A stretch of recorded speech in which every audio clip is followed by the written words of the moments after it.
Hello everyone, call for zero. I've posted 3 or 4 conversations with ChatGPT, and in this one I inquire on the origin of God, and after several questions and answers, I think it came up with a pretty good explanation of a possibility of the origin of God, and I wasn't expecting that. And I will read it, the back and forth to you now. Okay, it starts with ChatGPT asking, "What can I help you with?" Hi, ChatGPT. I'm not asking for help. I'm curious on your understanding. Of course, I'm here to share information and engage in conversation. What are you curious about? God, in whichever religion, is eternal and with no beginning? Yes, in many religions traditions, God is often described as eternal, without a beginning or an end. This concept reflects a belief in a divine being that transcends time and space, existing outside the confines of the created world. I agree. We are here, and it didn't come from nothing. Where did God come from? Many religious traditions maintain that God exists beyond the confines of time and space, which means that God simply is. In this view, asking where God came from may be seen as a misunderstanding of the nature of divinity. God is considered the uncaused cause, or the necessary being that does not depend on anything else for existence.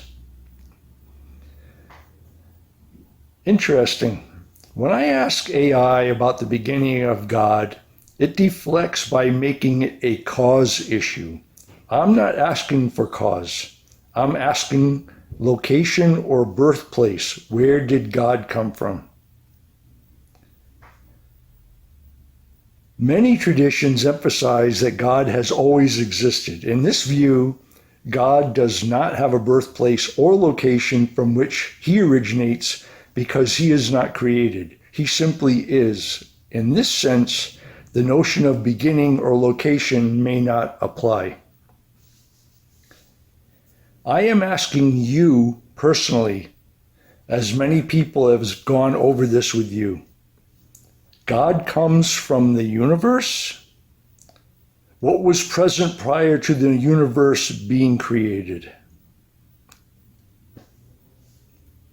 Some mythical or metaphysical traditions suggest that before creation, there was a state of pure potentiality or undifferentiated existence, often described in ways that are abstract and not easily categorizable.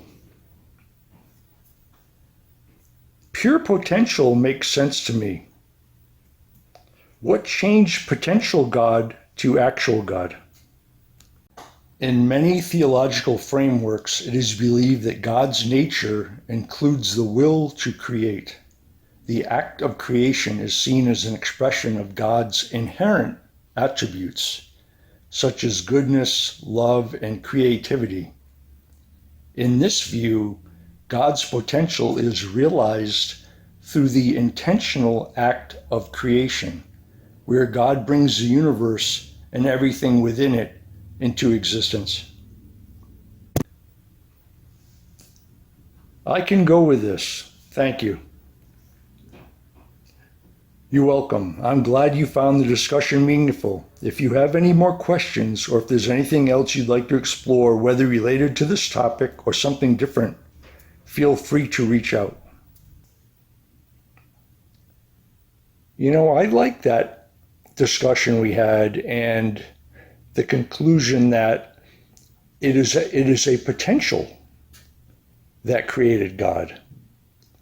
That makes sense to me, because in my view, and also with my near-death experience, which was probably a death experience, I was in a void.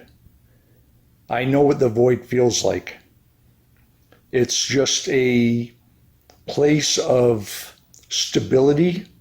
I didn't see a light at all. I didn't feel comfortable or uncomfortable.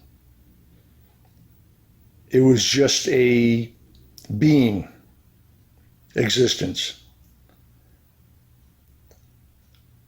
And thinking more on that, potential could actually create somebody or something that needs to make a choice. So it's really maybe not so much about flesh, blood, or animal, or tree, or water, that it's more about choice. Very interesting. Have a good week, everyone.